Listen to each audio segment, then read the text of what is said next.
Salut tout le monde et bienvenue sur ma chaîne.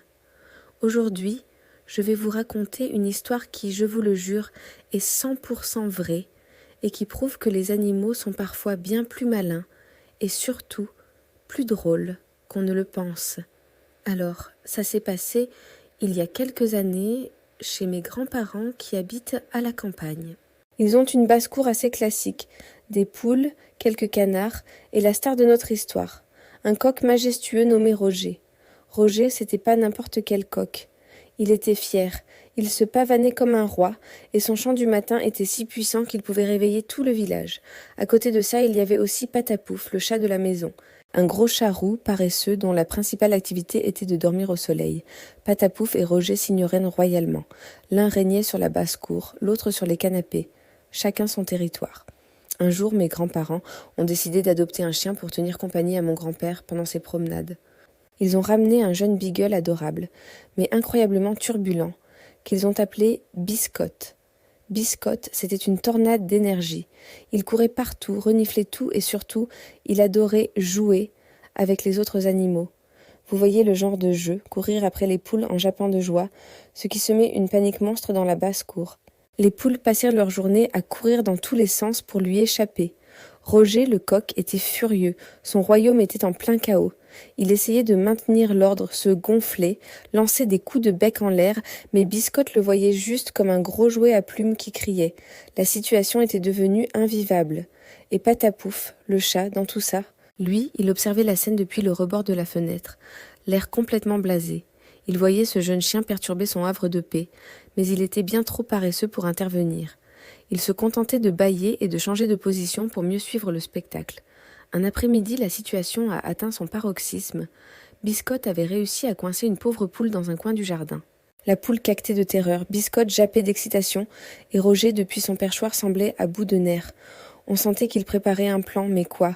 Attaquer un chien bien plus gros que lui, c'était suicidaire. C'est là que le génie a opéré. Roger a poussé un cri strident, mais différent de d'habitude. Ce n'était pas son chant du matin, c'était un appel très spécifique. Et qui a répondu à cet appel ? Patapouf le chat. D'un bond, Patapouf a sauté de son rebord de fenêtre. Il a traversé le jardin à une vitesse qu'on ne lui connaissait pas, ses airs paresseux envolés. Il est arrivé comme une flèche orange, s'est interposé entre Biscotte et la poule, le dos hérissé, toute griffe dehors, et il a feulé comme un démon. Biscotte, qui n'avait jamais vu le chat autrement qu'en boule de poils endormi, a été tellement surpris qu'il a fait un bond en arrière et s'est mis à couiner. Mais ce n'est pas fini. Le plus incroyable, c'est ce qui s'est passé ensuite. Une fois Biscotte calmé et reparti la queue entre les jambes, Roger a sauté de son perchoir. Il s'est approché de Patapouf. On s'attendait à une confrontation, une bagarre pour le territoire. Mais non. Roger a fait quelque chose d'inouï. Il a doucement frotté sa tête contre le flanc de Patapouf, un peu comme un chat ferait un câlin.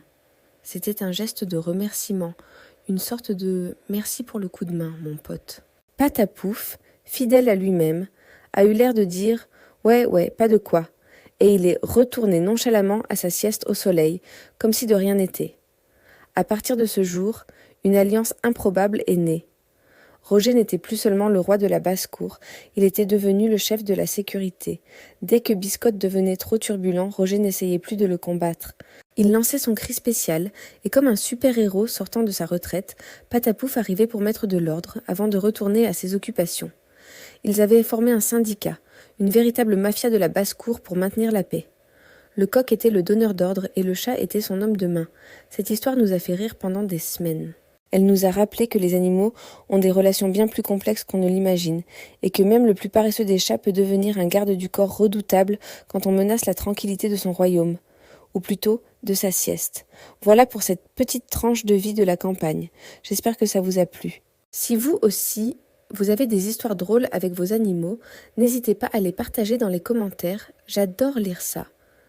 Pensez à vous abonner pour ne pas manquer les prochaines vidéos, et je vous dis à très bientôt. Salut!